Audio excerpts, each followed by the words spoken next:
we have this really cheap multifunction cleaner, quote-unquote ultrasonic cleaner from TEMU, and I just thought I'd show you guys a really good hack to make these actually work pretty good, right? So let's get it out of the box.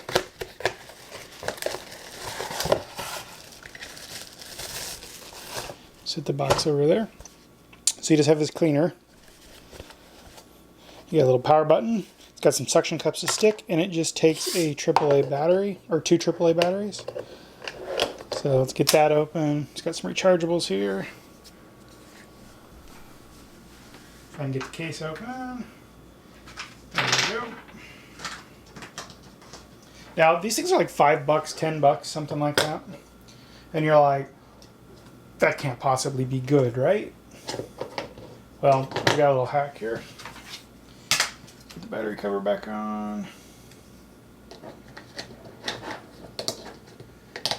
Well, it'd help if I didn't put it on backwards. There we go. So, we'll just go ahead and stick that to the thing. You never want to turn an ultrasonic cleaner on without any water in it, because it's just not good for it. So, we're going to use some Master Stages Clean here.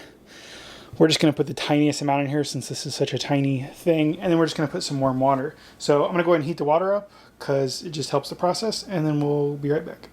Great, we've got the water. Don't mind that it's cloudy. We're on a well and the reverse osmosis and stuff. Well, I guess the hot water is not on reverse osmosis, but you get air in it, okay? It goes away. So I'm going to put the tiniest drop of this in here first, show you that it's empty.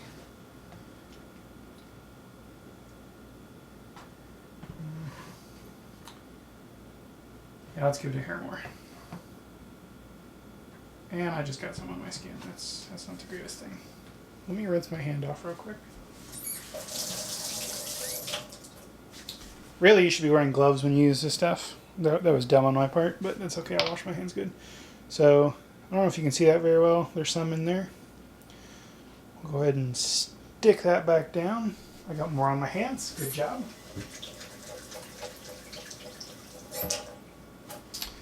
If I grow a third or fourth eye, then you'll know why.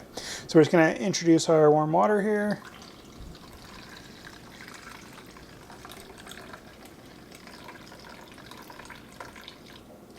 There we go.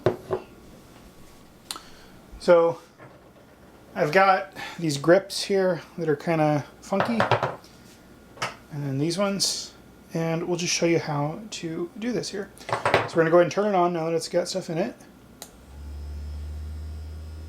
Doesn't quite sound like an ultrasonic cleaner. Kind of sounds like maybe a vibrator motor. So we'll go ahead and stick that in there. And basically nothing's going to happen because we need to upgrade it. So to upgrade it, we're going to need some stainless steel. I still got the protective coating on the back. We're going to use the stainless steel. And yeah, so let me make a little bit of space here and I'll show you how to upgrade this. All right, great. So we're ready to go ahead and show you how we upgraded it. By upgrading it, we went and got an Aquasonic model P250T. I bought this used on eBay. This is a medical ultrasonic cleaner. I got it for a very, very steep discount. I think I paid 20% of the price of a new one. And why did I do that to upgrade this? Because this is not an ultrasonic cleaner.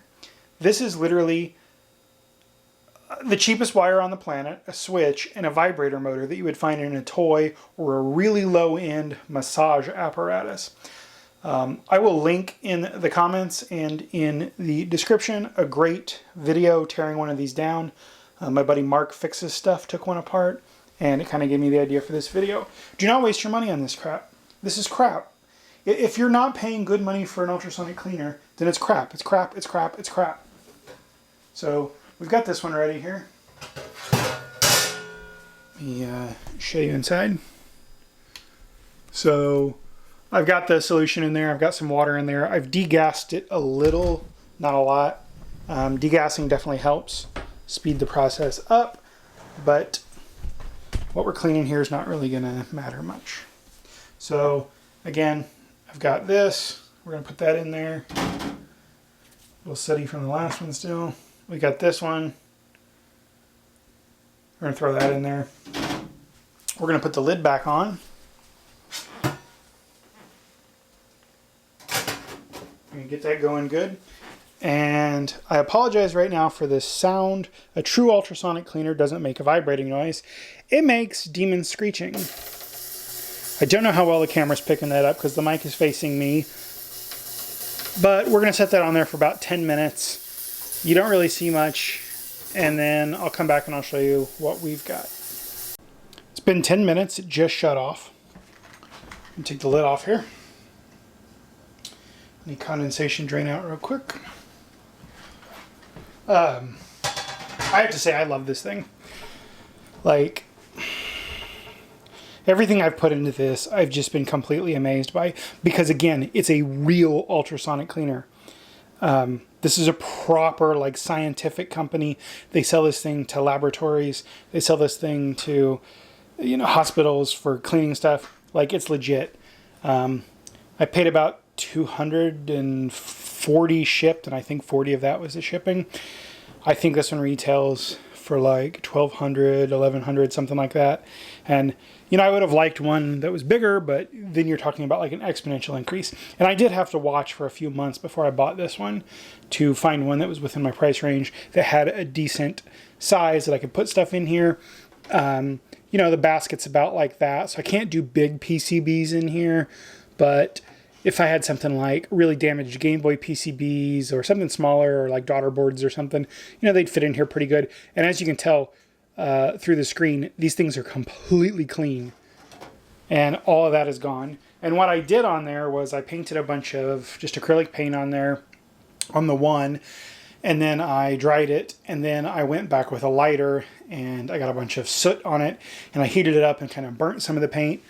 Originally, when I did this to these, they had years and years of skin and chalk in it, and they looked horrible and hideous and ugly, and I wish I would have got footage, but it was the only one that I had that was like that, and it was just, it was awful looking, and I just did such an amazing job cleaning them.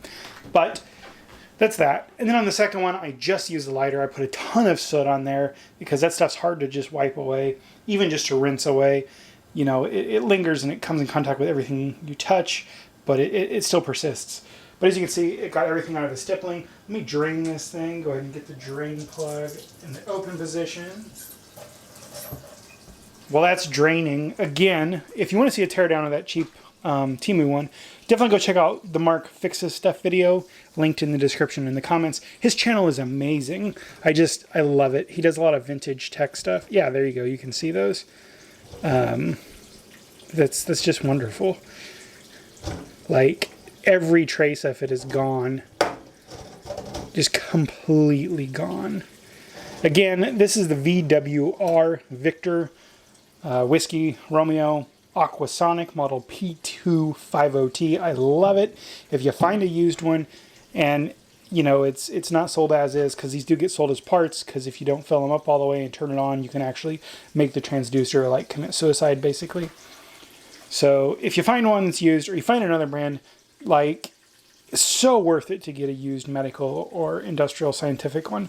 There are cheap Chinese ones that are just mystery names. They all look the same. They're stainless steel. They have like touch panels that just look gross and look like something you'd see in like a fast food restaurant, you know, like that weird membrane. Those are hit or miss. They may or may not be good. They may or may not last. Yes, you can get them starting at like $50, $100, $200, depending on the size. But, you know, that's a choice you have to make. I opted to go the used medical way. And again, as you can see, 100% satisfied. This stuff here is still left over from a very initial cleaning. This was the one that was all caked. Yeah, this is the trainer. This is the Captain's of Crush trainer, and it was completely caked with skin from like 10 or 12 years, maybe 15 years. And that was just some rust that lingered. I could go in there with, just soak that in any number of chemicals to get that rust off, and then just get in there with like a brass brush and be done. But mainly my thing was just trying to get the stippling back, because they were so smooth, they would like roll in your hand. You can put all kinds of stuff in here, guys. Thanks for stopping by. If you're interested in supporting the channel, check out my Patreon. Big shout out to James Greason. He's been my patron for over a year. Love you, buddy. See you all in the next video.